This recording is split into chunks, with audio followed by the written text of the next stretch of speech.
नमस्कार श्रोते हो, स्वागत आहे आपलं सफर कथा विश्वाची विदर्शना या यूट्यूब चॅनलवर. आज घेऊन आली आहे एक कविता. कविता म्हणजे मनात उमटणाऱ्या भावभावना असतात, स्वतःच्या किंवा इतरांच्या. त्या ऐकून किंवा अनुभवून मनात उमटणाऱ्या विचारांच्या शृंखला असतात. कविता म्हणजे व्यक्त होणं असतं, मनातलं कागदावर उतरवून रितं होणं असतं. तर अशीच एक कविता ज्याचा अनुभव प्रत्येकालाच कधी ना कधी येत असतो. तर बघा, ही कविता तुम्हाला किंवा तुमच्या मित्रमैत्रिणींना आलेला अनुभव आहे का ते. कवितेचं नाव आहे खास असण्याची आस करते निराश. काही व्यक्ती आयुष्यात तुम्हाला वाटत असतात खास. काही व्यक्ती आयुष्यात तुम्हाला वाटत असतात खास. जणू त्यांची आणि तुमची कुंडलीच जुळलेली आहे झकास. जणू त्यांची आणि तुमची कुंडलीच जुळलेली आहे झकास. त्यांच्यातील काही गुण तुमच्यात नसतात. त्यांच्यातील काही गुण तुमच्यात नसतात. त्याच गुणांची कदाचित तुम्हाला पडलेली असते भुरळ हमखास. त्याच गुणांची कदाचित तुम्हाला पडलेली असेल भुरळ हमखास. त्यांच्या सहवासात मनही असते हर्षोल्लासात. त्यांच्या सहवासात मनही असते हर्षोल्लासात. त्यांच्या दूर जाण्याच्या कल्पनेनेही मन होत राहते उदास. त्यांच्या दूर जाण्याच्या कल्पनेनेही मन होत राहते उदास. पण तुमच्यासाठी ती व्यक्ती खास आहे.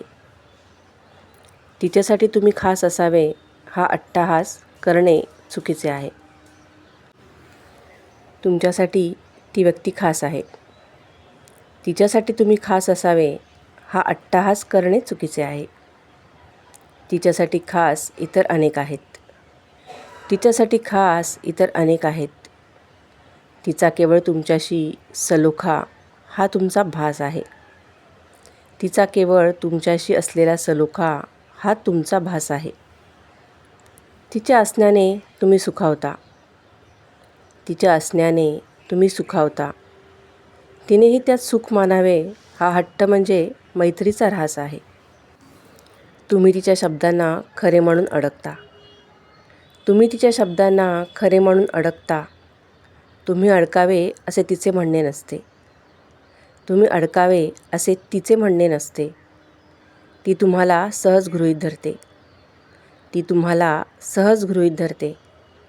तुम्ही त्यामुळे दुखावले जावे हे तिने सांगितलेले नसते. तुम्ही त्यामुळे दुखावले जावे हे तिने सांगितलेले नसते. तुमच्या खास असण्याचे बंधन तिने मानावे.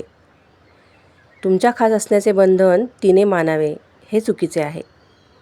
पण तरीही आपल्याला कोणीतरी गृहीत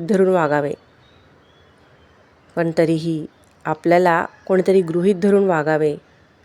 काहीतरी सांगून वेळ मारून न्यावे. इतके का आपले त्या व्यक्तीशी असलेले नाते त्याच्याकडून कच्चे असावे.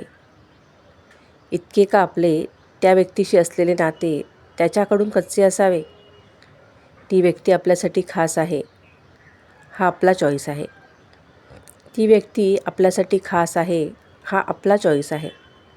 त्याने तुम्हाला काय मानावे हा सर्वस्वी त्याचा राईट आहे. त्याने तुम्हाला काय मानावे हा सर्वस्वी त्याचा राईट आहे. तर पहा, कोणाला आलेला असेल असा अनुभव तर द्या त्या मित्रमैत्रिणींना पाठवून आणि कमेंट करायला विसरू नका. धन्यवाद.